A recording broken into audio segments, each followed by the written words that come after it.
स्वागत है आप सभी का एक बार फिर से अजीमित्रा चैनल पर। देखिए, कल तक हमने पढ़े थे पंच पीरों में 3 पीर, आज पढ़ रहे हैं चौथा पीर। रामदेव जी, पाबू जी और गोगा जी के बारे में विस्तार से अध्ययन किया था हमने। आज पढ़ेंगे हड़बू जी सांखला के बारे में। देखिए दोस्तों, पहले हड़बू जी की कुछ परिचय के बारे में अपन बात करते हैं, उसके बाद में थोड़ा सा आपको बताऊंगा कहानी के बारे में, हड़बू जी के बारे में।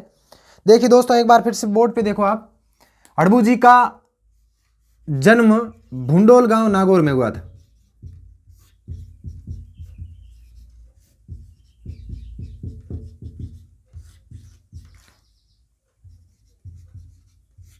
इनके पिताजी का नाम मेहोजी सांखला था। इनके पिताजी का नाम मेहोजी सांखला था। ये मेहोजी सांखला भुंडोल के जागीरदार हुआ करते थे। दोस्तों ध्यान रखना इस बात का विशेष तौर पे, भुंडोल के जागीरदार हुआ करते थे। भुंडोल के जागीरदार हुआ करते थे। ये हड़बू जी, विशेष तौर पे बात याद रखना दोस्तों, रामदेव जी के मौसेरे भाई हुआ करते थे। रामदेव जी के मौसेरे भाई थे।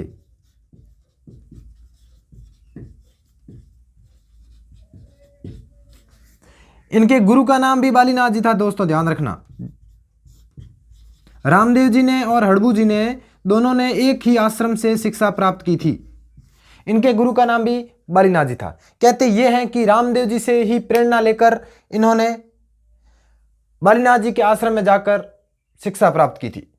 इससे पहले कहते हैं कि भुंडोल के जागीरदार मेहोजी सांखला की मृत्यु के बाद में हड़बू जी दुख में चले जाते हैं और कहते हैं कि एक गांव पड़ता है जोधपुर के अंदर, चाखू गांव के अंदर कुटिया बनाकर रहने लग गए थे। कुछ समय के पश्चात रामदेव जी इनसे मिलने जाते हैं और इनको समझा बुझा कर कहते हैं कि एक जो भी आपका प्रिय होता है उसके मरने से पूरी जिंदगी समाप्त नहीं हो जाती, ऐसी कुछ बातें समझाते हैं उनको, और उनके कहने पर ही वो बालीनाथ जी के आश्रम में जाकर शिक्षा प्राप्त करते हैं। कहते हैं कि कुछ समय पश्चात हड़बू जी ने चाखू गांव में छोड़कर रामदेवरा के बालीनाथ जी के आश्रम में जाकर शिक्षा प्राप्त करनी स्टार्ट कर दी थी। कहते हैं कि एक मारवाड़ के राजा हुए हैं राव जोधा, जोधपुर के संस्थापक कहते हैं जिन्होंने जोधपुर नगर बसाया था।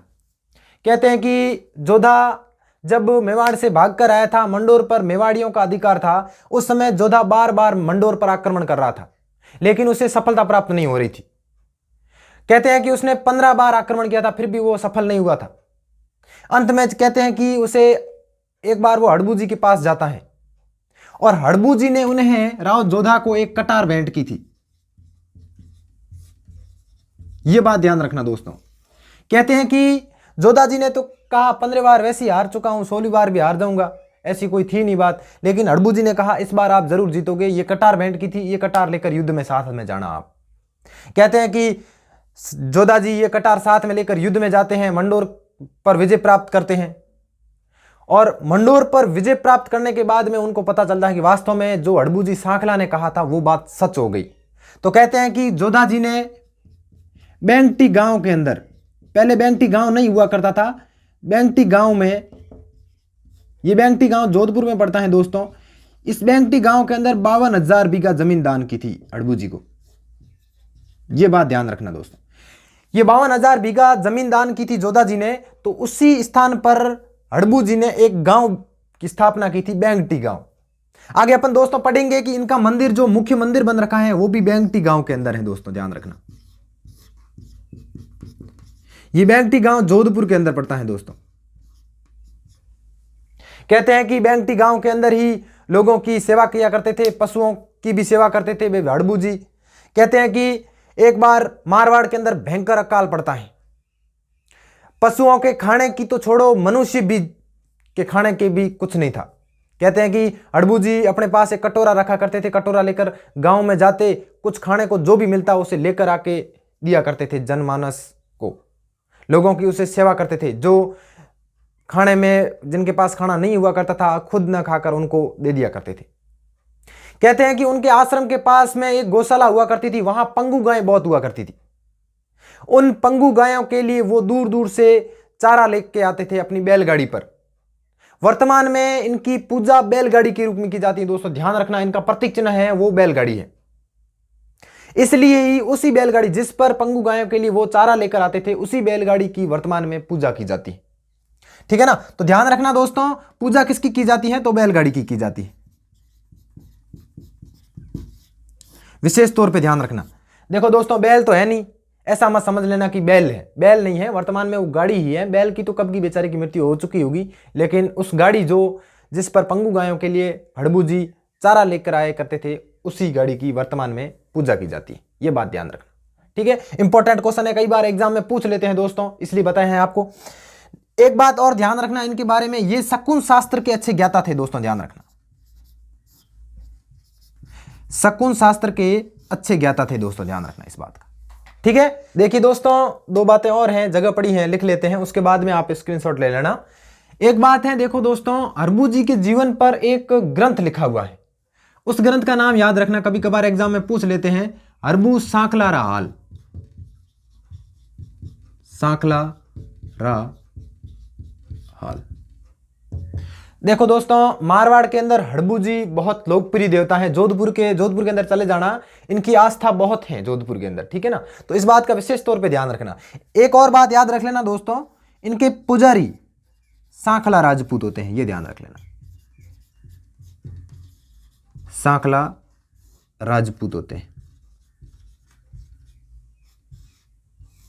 ठीक है दोस्तों, ये बात ध्यान रखना। हड़बू जी के बारे में जो इंपॉर्टेंट बातें थी मैंने आपको बता दी है। एग्जाम की दृष्टि से ये क्वेश्चन पूछ जाते हैं, एक बार फिर वापस बोर्ड पे देख लो। देखो, इनका जन्म भुंडोल गांव नागौर के अंदर हुआ था।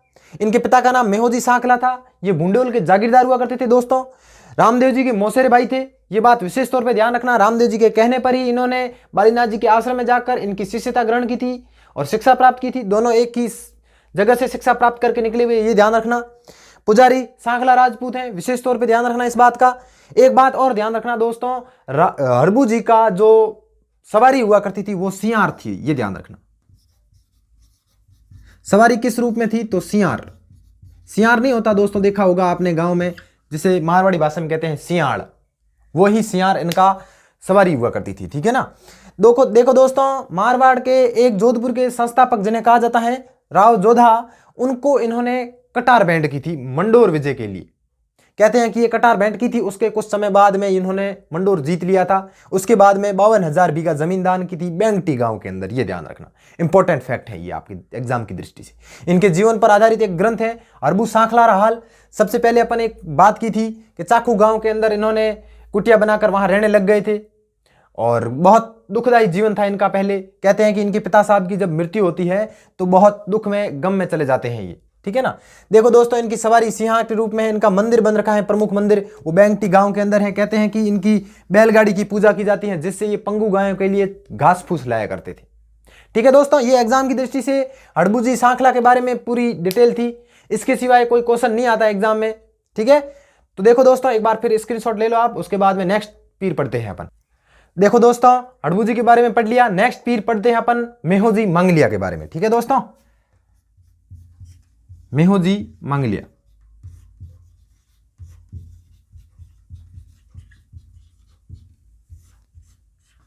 देखो दोस्तों, इनके बारे में कुछ बातें हैं, अपन पढ़ लेते हैं।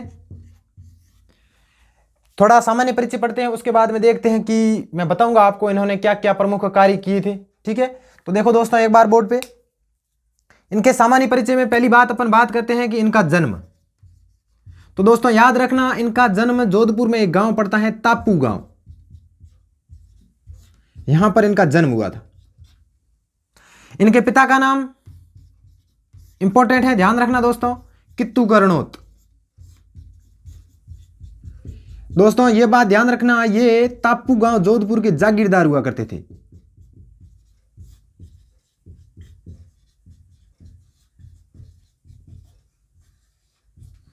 तापू गांव के जागीरदार हुआ करते थे।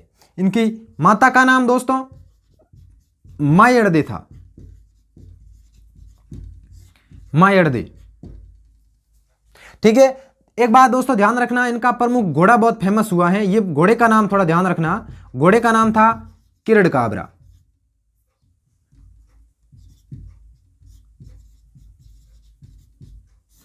किरड़ काबरा। ठीक है दोस्तों, अब थोड़ा बात मेरी सुन लेना। जोधपुर के एक राजा हुए हैं जिसे राठौड़, जोधपुर के राठौड़ वंश का वास्तविक संस्थापक कहते हैं। वो राजा का नाम था राव चुंडा।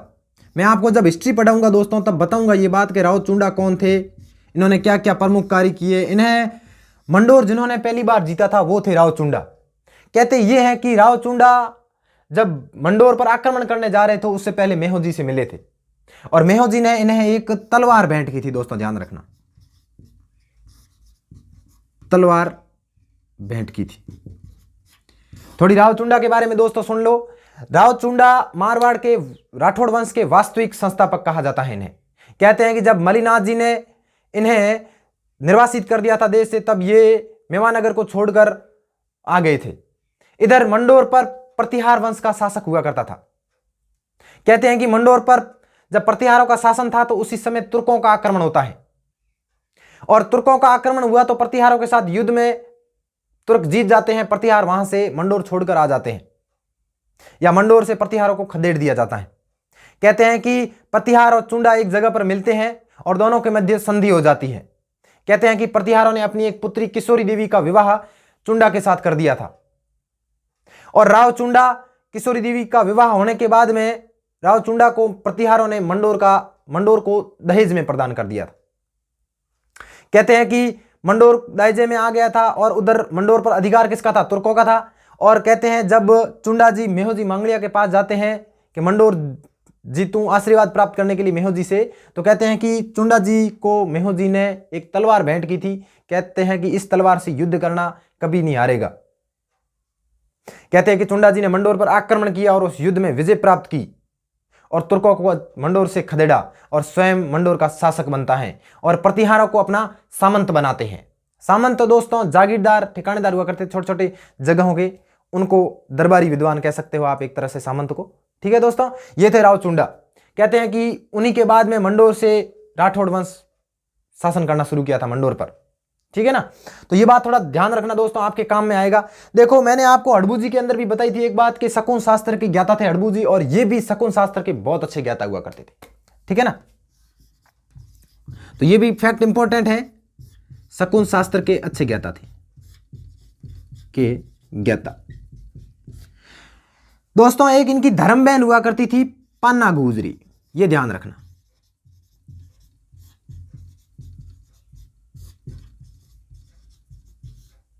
पान्ना गुजरी।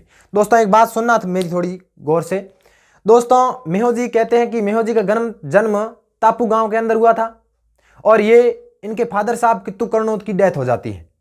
पुराने जमाने में हरिद्वार थोड़ा दूर पड़ जाता था, इस वजह से अस्थियां विसर्जन हेतु पुष्कर जाया करते थे। पुष्कर अजमेर नजदीक ही पड़ता है, जिससे अस्थियों का विसर्जन वहां करने के लिए जाया करते थे। कहते हैं कि मेहोजी भी अपनी फादर साहब कित्तू कर्णोद की अस्थियां लेकर पुष्कर की ओर प्रस्थान करते हैं और कहते हैं कि पुष्कर जाकर जब वापस आते हैं तो वो पान्ना गुजरी के घर पे रुकते हैं और कहते हैं कि पान्ना गुजरी ने एक ठिकानेदार हुआ करते थे मेहोजी, तो ठिकानेदार की अच्छी सेवा चाकरी की तो उन्हें अपनी धर्म बहन बना लिया और कहते हैं कि जब भी आप पर कोई संकट आए तो मुझे जरूर याद करना।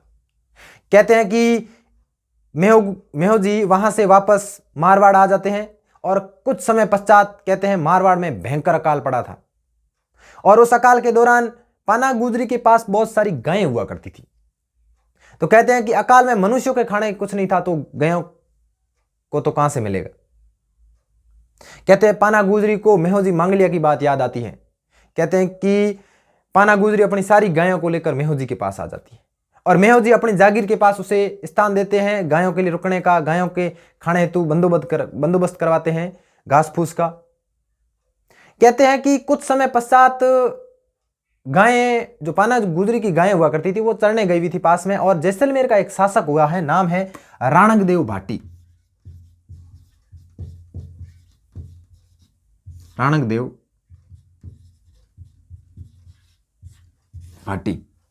कहते हैं कि राव राणकदेव भाटी पास में से गुजर रहा था, उसने गायों को देखा तो वो गायों को लेकर चला जाता है। जब ये बात पान्ना गुजरी के द्वारा मेहोजी तक पहुंचती है तो मेहोजी अपनी सेना लेकर तुरंत राणकदेव भाटी पर आक्रमण कर देते हैं। कहते हैं कि राणकदेव भाटी और मेहोजी के मध्य बहुत अच्छा युद्ध हुआ था और उस युद्ध में गायों को बचाते हुए मेहोजी वीर गति को प्राप्त हो गए थे। कहते हैं कि मेहोजी ने वो युद्ध किया था, गाय चुराने के लिए राणकदेव भाटी आया था। राणकदेव भाटी गायों को लेकर जैसलमेर की ओर प्रस्थान कर रहा था। तो कहते हैं कि युद्ध के बाद में जब वो जैसलमेर जाता है तो जैसलमेर जाने से पहले ही उसके ऊपर आक्रमण होता है। उस युद्ध में राणकदेव भाटी वीर गति को प्राप्त हो जाता है या मारा जाता है। तो कहते हैं कि मेहोजी से युद्ध करने के बाद जिसने गाय चुराई थी तो फल उनको मिल ही गया राणकदेव भाटी को। ठीक है, तो ये थी दोस्तों कहानी। तो इनकी बहन का, धर्म बहन का नाम पाना गुजरी, ध्यान रखना, इंपॉर्टेंट है ये। एक अपन आगे तेजाजी के अंदर पढ़ेंगे लाछा गुजरी। वो लाछा गुजरी जिसकी गायों को तेजाजी ने बचाया था, और ये थी पाना गुजरी जिसकी गायों को मेहोजी मांगलिया ने बचाया था। ये बात ध्यान रखना। ठीक है दोस्तों, इस बात का विशेष तौर पे ध्यान रखना। कहते हैं कि बापिणी जोधपुर के अंदर एक गांव पड़ता है, उसके अंदर मेहोजी मांगलिया युद्ध करते हुए वीर गति को प्राप्त हुए थे। तो इनका भव्य मंदिर बन रखा है, वो बन रखा है बापिणी गांव जोधपुर के अंदर। बापिणी गांव जोधपुर के अंदर, यह बात ध्यान रखना। यहीं पर दोस्तों इनका भव्य मेला लगता है। तो मेले की ध्यान रखना, मेला यहीं पर बापिणी गांव में लगता है। अगर तिथि की बात करें अपन दोस्तों, तो जिस दिन कृष्ण जन्माष्टमी होती है उसी दिन मांगलिया राजपूत मेहोजी की अष्टमी मनाते हैं। यह ध्यान रखना। मेला कब लगता है तो ध्यान रखना कृष्ण जन्माष्टमी। अगर किसी को पता ना हो कि कृष्ण जन्माष्टमी कब आती है तो यह भी बात ध्यान रखना कि भाद्रपद कृष्ण अष्टमी, यह ध्यान रखना। मैंने दोस्तों आपको विक्रम संवत पढ़ाते समय बताई थी कि भारतीय 12 महीने हैं, उनका नाम ध्यान रखना आप। चित्र, वैशाख, ज्येष्ठ, आषाढ़, श्रावण, भाद्रपद, आश्विन, कार्तिक, मार्गशीर्ष, पौष, माघ और फाल्गुन। भाद्रपद महीने के, और यह भी बात मैंने बताई होगी कि एक महीने के अंदर 2 पक्ष आते हैं, एक तो कृष्ण पक्ष, एक शुक्ल पक्ष, जिसे अपन सदी या बदी भी कहते हैं। यह ध्यान रखना, सुदी या बदी। तो ध्यान रखना ये दोस्तों। ये थोड़ी अपने कल्चर में आगे अपन त्योहार मेले पढ़ेंगे तो उसमें और विस्तार से आपको लिखा भी दूंगा, लेकिन ये बात थोड़ी ध्यान रखना। तो इनका मेला कब बढ़ता है? कृष्ण जन्माष्टमी। इसके पीछे दोस्तों अगर आप लिखना चाहो तो लिख लेना, भाद्रपद कृष्ण अष्टमी को मांगलिया राजपूत मेहोजी की अष्टमी मनाते हैं। यह बात ध्यान रखना। ठीक है दोस्तों, तो कुछ फैक्ट मैंने लिखे हैं इनके बारे में, तो ये ध्यान रखना आप। देखो दोस्तों, एक लाइन और बच गई है मेहोजी के बारे में, याद रखना। देखो विशेष बात है दोस्तों कि मेहोजी का जो भोपा होता है उसकी वंशवृद्धि नहीं होती है। वे अपनी पीढ़ी आगे चलाने के लिए गोद लिया करते हैं, यह बात ध्यान रखना। तो इनके भोपे की वंशवृद्धि नहीं होती है।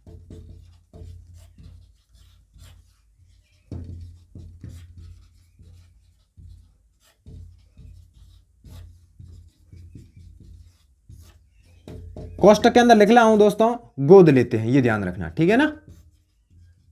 ये थे मेहोजी मांगलिया के बारे में। एग्जाम में जो क्वेश्चन पूछे जाते हैं दोस्तों, एक बार वापस बोर्ड पे देख लो। उसके बाद में नेक्स्ट लोक देवता पढ़ेंगे अपन। जन्म इनका तापू गांव जोधपुर के अंदर। इनके फादर साहब का नाम कित्तू कर्णोत, तापू गांव के जागीरदार हुआ करते थे। इनकी माता का नाम मैणा दे। घोड़ा किरड काबरा, ध्यान रखना, नाम पूछते हैं घोड़े का। ठीक है ना। ये शकुन शास्त्र के अच्छे ज्ञाता थे। धर्म बहन पाना गुजरी थी इनकी। मेला भरता है बापिणी गांव जोधपुर के अंदर कृष्ण जन्माष्टमी, भाद्रपद कृष्ण अष्टमी को। ठीक है ना, ये भी बात ध्यान रखना। राव चुंडा को इन्होंने तलवार भेंट की थी।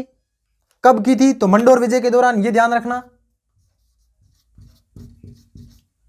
कंफ्यूज मत होना दोस्तों, हड़बू जी ने कटार भेंट की थी जबकि मेहोजी ने चुंडा को तलवार भेंट की थी। हड़बू जी ने जोधा को कटार भेंट की थी जबकि मेहोजी ने चुंडा को तलवार भेंट की थी। ये दोस्तों बात विशेष तौर पे ध्यान रखना। एग्जाम में आपको कंफ्यूज करने के लिए जरूर पूछेंगे ऐसा क्वेश्चन। ठीक है ना, तो ये बात थोड़ी ध्यान रखना। देखो मेहोजी मांगलिया ने राणकदेव भाटी से, ये राणकदेव भाटी जैसलमेर का शासक हुआ करता था, इससे युद्ध करते हुए वीर गति को प्राप्त हो गए थे। दोस्तों अलग अलग किताबों में अलग अलग नाम मिलते हैं, लेकिन आप राणकदेव भाटी का नाम याद रखना। कहीं कहीं दुर्जनसाल भाटी भी लिखा हुआ होता है, ध्यान रखना। ठीक है, तो देखो ये मेहोजी के बारे में दोस्तों अपन ने आज कुछ बातें की है। नेक्स्ट लोक देवता पढ़ते हैं एक, और आप स्क्रीनशॉट लेना चाहते हो तो ले लो, उसके बाद आगे बढ़ते हैं अपन। देखो दोस्तों आपने स्क्रीनशॉट ले लिया होगा। देखो हमने दोस्तों 5 पीर पढ़ लिए हैं पूरे। 5 पीर के बारे में एग्जाम के अंदर क्वेश्चन पूछते हैं, ये आप ध्यान रखना। देखो कुछ छोटे छोटे लोक देवता हैं और उनके बारे में अपन चर्चा करते हैं। ठीक है ना।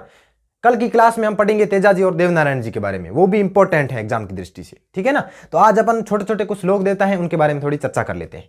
ठीक है, तो दोस्तों लिखना 6 नंबर पे वीर फत्ता जी। दोस्तों जालोर के लोक देवता हुए हैं वीर फत्ता जी। इनका जन्म याद रखना, 3 पॉइंट ही है इनके बारे में याद रखना। जन्म हुआ था सांथू गांव जालोर के अंदर।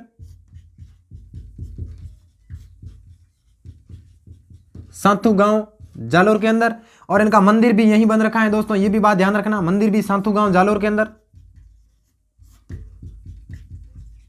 और तीसरी बात ये दोस्तों इनके बारे में ध्यान रखना कि इन्होंने लुटेरों से अपने गांव तथा गायों की रक्षा हेतु प्राण त्याग दिए थे, ध्यान रखना, ठीक है ना। ये इंपॉर्टेंट बात है दोस्तों, इन्होंने लुटेरों से अपने अनुयायी गांव की रक्षा की थी, और जो गांव की गायें हुआ करती थी उससे भी रक्षा की थी, ठीक है ना। तो ये बात दोस्तों ध्यान रखना।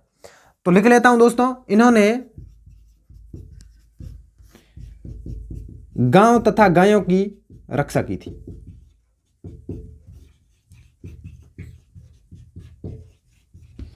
ये 3 बातें दोस्तों फता जी के बारे में याद रखना। जालोर के प्रमुख लोक देवता हुए हैं, इनका जन्म साथू गांव जालोर के अंदर हुआ है, मंदिर साथू गांव जालोर के अंदर बन रखा है, इन्होंने अपने अनुयायी गांव तथा गायों की रक्षा हेतु प्राण त्याग दिए थे अपने, इसलिए लोक देवता के रूप में पूजे जाते हैं ये जालोर के अंदर, ठीक है। देखो दोस्तों, एक पॉइंट और लिखना चाहते हो तो लिख लो, इनका मेला, ये भी इंपॉर्टेंट एग्जाम में पूछ लेते हैं कभी कभी। भाद्रपद शुक्ल नवमी को ध्यान रखना, भाद्रपद शुक्ल नवमी, ठीक है दोस्तों। ये मेला यहीं साथू गांव के अंदर ही लगता है। देखिए दोस्तों, स्क्रीनशॉट ले लो, उसके बाद आगे चलते हैं अपन। देखिए दोस्तों, नेक्स्ट लोक देवता के बारे में पढ़ेंगे अपन 7 नंबर के वीर पनराज जी, ठीक है ना दोस्तों। इनके बारे में कुछ छोटे छोटे 2-3 पॉइंट है जो एग्जाम में पूछे जाते हैं बार बार, वो आप याद कर लेना विशेष तौर पे, ठीक है ना। तो ध्यान रखना दोस्तों, पनराज जी का जन्म, ये दोस्तों जैसलमेर के प्रसिद्ध लोक देवता है। इनका जन्म जैसलमेर का गांव पड़ता है नग्गा गांव, यहां पर इनका जन्म हुआ था। एक बात दोस्तों ध्यान रखना, इनके मंदिर की, मंदिर पंद्राजसर में है, इनके नाम पर ही गांव का नाम पड़ गया है पंद्राजसर, यह भी जैसलमेर में पड़ता है दोस्तों, ध्यान रखना, ठीक है ना। एक बात विशेष तौर पे दोस्तों इनके बारे में ध्यान रखना, इन्होंने जैसलमेर का एक गांव हुआ है काठेड़ी गांव, वहां पर ब्राह्मण परिवार की गायें हुआ करती थी जिसे मुस्लिम ले गए थे। उन मुस्लिमों से गायों को छुड़ाते हुए वीर गति को प्राप्त हो गए थे, इसलिए लोक देवता के रूप में ये पूजे जाते हैं, ध्यान रखना, ठीक है ना। तो मैं लिख देता हूं दोस्तों, ध्यान रखना, जैसलमेर का एक गांव हुआ है काठेड़ी गांव, काठेड़ी गांव के ब्राह्मण परिवार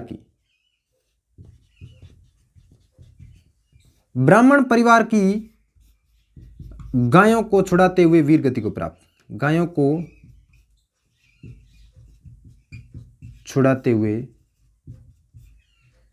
वीर गति को प्राप्त।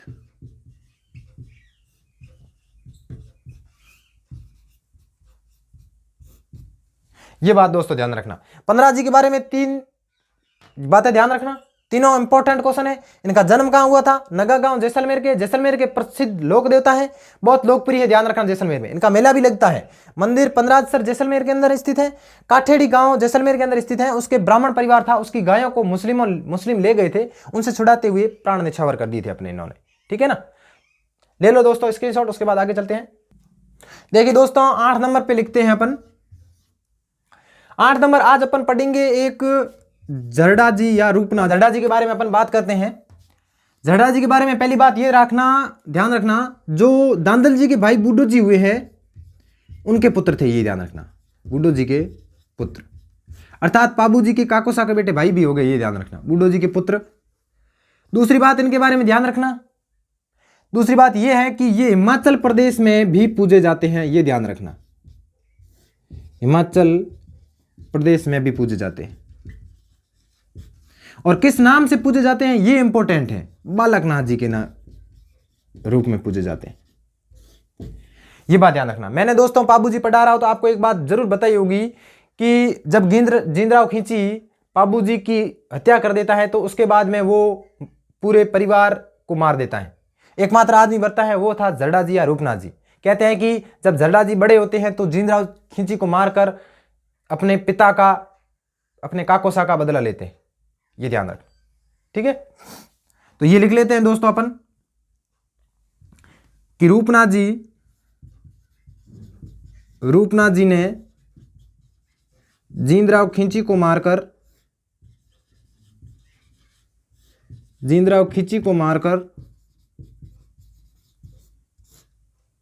अपने पिता का बदला लिया था,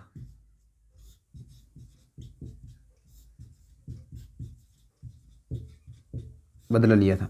पिता तथा भाई, बाबूजी भाई थे, दोनों का बदला लिया था, ये भी बात ध्यान रख सकते हो आप, ठीक है ना। एक बात दोस्तों, इनके प्रमुख मंदिर की भी ध्यान रखना, ये इंपॉर्टेंट चीज है। प्रमुख मंदिर, एक तो इनका मंदिर कोलूगुंड गांव के अंदर बन रखा है। कोलूगुंड वही है फलोदी जोधपुर वाला। दूसरा याद रखना दोस्तों, सिंबुदड़ा। सिंबुदड़ा, ये सिंबुदड़ा पड़ता है नोखा, नोखा मंडी में। ये बात दोस्तों ध्यान रखना, ठीक है। इनके 2 मंदिर हैं, ये भी ध्यान रखना। बूढ़ो जी के पुत्र थे, हिमाचल प्रदेश में बालकनाथ जी के रूप में पूजे जाते हैं। जिंदराव खिंची को मारकर अपने भाई तथा पिता का बदला लिया था। तीसरी बात ध्यान रखना, इनके प्रमुख मंदिर, ये इंपॉर्टेंट है, डाल लेना इस पर। इनके मंदिर कोलूमंड गांव फलोदी जोधपुर के अंदर स्थित है एक, तो एक सिंबुदड़ा नोखा मंडी के स्थित है, ठीक है दोस्तों। तो मिलते हैं कल एक बार फिर से नए लोक देवताओं के साथ। देवनारायण जी, तेजा जी और भी कुछ छोटे छोटे लोक देवता हैं, उनके बारे में पढ़ेंगे विस्तार से अपन। देखिए दोस्तों, वीडियो को लाइक करना, सब्सक्राइब करना, शेयर करना। कुछ डाउट हो तो कमेंट में लिखना, ताकि हम आपका डाउट का सॉल्यूशन कर सकें, ठीक है दोस्तों। बहुत सारा मैटर लिखा रहा हूं, आप भी लिखें, साथ साथ में पढ़ें, स्क्रीनशॉट ले लें। अगर टाइम ना हो तो स्क्रीनशॉट लेके उसको बाद में भी लिख सकते हो, ठीक है दोस्तों। तो मिलते हैं कल एक बार फिर से लोक देवता के पार्ट नंबर नेक्स्ट के साथ।